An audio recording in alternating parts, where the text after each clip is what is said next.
ভেনেজুয়েলার পরে ইরানকেও কি দখল করতে যাচ্ছে আমেরিকা? মানে খামেনিকে কি তুলে নিয়ে আসবে নাকি? একটা ভিডিও দেখলে আপনারা বলতে পারবেন। ইরানের সর্বোচ্চ ধর্মীয় নেতা খামেনি কি সেফ এক্সিট খুঁজছেন? আবারও যুক্তরাষ্ট্র ও ইসরায়েল হামলা চালালে কোথায় যাবেন খামেনি? ইহুদিবাদীদের হামলা ঠেকাতে কতটা প্রস্তুত ইরান? কারণ এরই মধ্যে ইউরোপের একটি বিশেষ সামরিক ঘাঁটিতে যুদ্ধবিমান সহ ভারী সমরাস্ত্র মোতায়েন শুরু করেছে যুক্তরাষ্ট্র। এদিকে ইরানে চলমান আন্দোলনের উত্তাপও দিন দিন বেড়ে। আচ্ছা, আরেকটা বিষয় আমার কাছে খুব মিলে যাচ্ছে।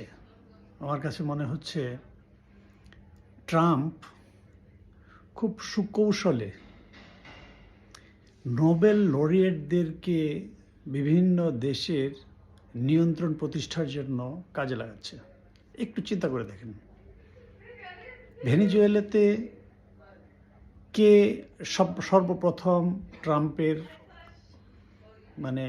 এই আগ্রাসন নীতিটাকে সমর্থন করেছিল? আপনাদের মনে আছে? মাচুদো, নোবেল লরিয়েট, ভেনেজুয়েলার নোবেল লরিয়েট মাচুদো, উনি মহিলা। উনি বলেছেন দেশ শত্রুমুক্ত হলো। ইরানে কি হচ্ছে জানেন? ইরানে ট্রাম্পের যে আন্দোলনটা হচ্ছে, এটাকে সমর্থন দিয়েছে ট্রাম্প, এবং এই আন্দোলনকে আমেরিকার পক্ষে কথা বলছে। এইখানেও একজন নোবেল লরিয়েট আছেন, শিরিন এবাদে। ধারণা করা হচ্ছে খামেনির পতন হলে উনি হয়তো বা হাল ধরবেন, বা ওনার হাত ধরেই মনে হয় আমেরিকা ভিতরে ঢুকবে। আরও কিন্তু নোবেল লরিয়েট আছেন শান্তিতে, সেগুলো একটু নামগুলো মনে করার চেষ্টা করেন। আমাদের মায়ানমারে আছে, কে যেন ছিল, অং সান সুকি। উনি যে খুব ভালো কাজ করেছেন তাও কিন্তু বলা যাবে না।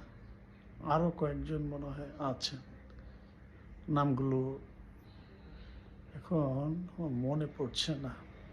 আমাদের আশেপাশে মনে হয় আছে।